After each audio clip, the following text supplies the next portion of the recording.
this video, samahan niyo ako magkatay ng ating alagang manok. A few moments later. So ito nga guys, kumuha nga muna tayo ng dahon ng saging kasi dito natin mamaya lalagay ang manok na kinatay natin. So ayan, kumuha ulit ako ng dahon ng saging guys. O ayan, babalik na tayo guys. At ayan guys, sobra, pinutol ko na lang.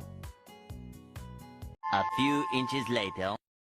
At ito na nga guys, kinuha na natin yung manok na kakatayin natin.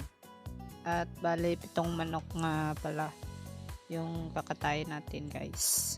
Dahil gagamitin sa dating na binyag ng pamangkin ko guys. So ayan, kinuha natin ulit yung isa guys.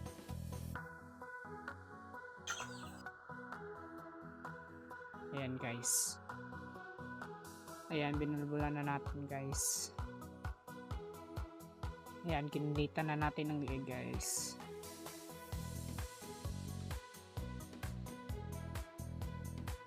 Ayan, hintay lang tayo na mamatay guys. Ayan, patay na. Ayan, kukunin natin ulit yung isa guys. Ayan.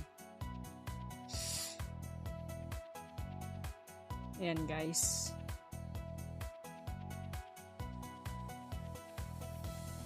Oh, binulbulan natin ulit guys. Oh, tapos na kinilitan ulit. Yan, parang buhay pa guys ah. 2 hours later. So ayan guys, pagkatapos ko kanina pinatay yung manok ay nagpatulong ako sa aking kaibigan guys na tanggalin yung balaybon ng mga manok guys. Kasi 7 pa naman yung manok na kinatay ko guys. So ayun, tinulungan niya na lang ako guys kasi sabi ko tulungan niya ako. Kaya yun, pumayag siya. Diba guys, mabilis lang kapag dalawa kami.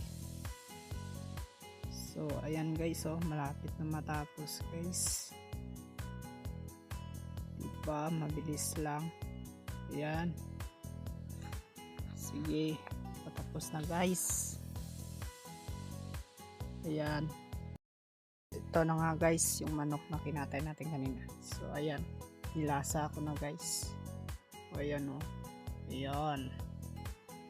Ayan guys, binali ko guys. O ayan.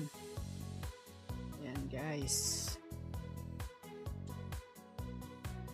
Mabuti lang guys, sanay tayo sa paglasa ng mga manok guys. Ayan o. Ayan o, simple lang guys o. O. Ayan. Iyak na guys. Ayan guys, nilasa ko na. Ayan o. Oh, ayan. Diba guys? Oh, simple lang diba? Oh, ayan. Chinap-chap ko guys. Oh. Oh, ayan guys. Oh, ayan. 1 eternity later. So ayan guys, tapos na. So ayan guys, maraming salamat sa panonood nyo at see you the next vlog. Bye bye.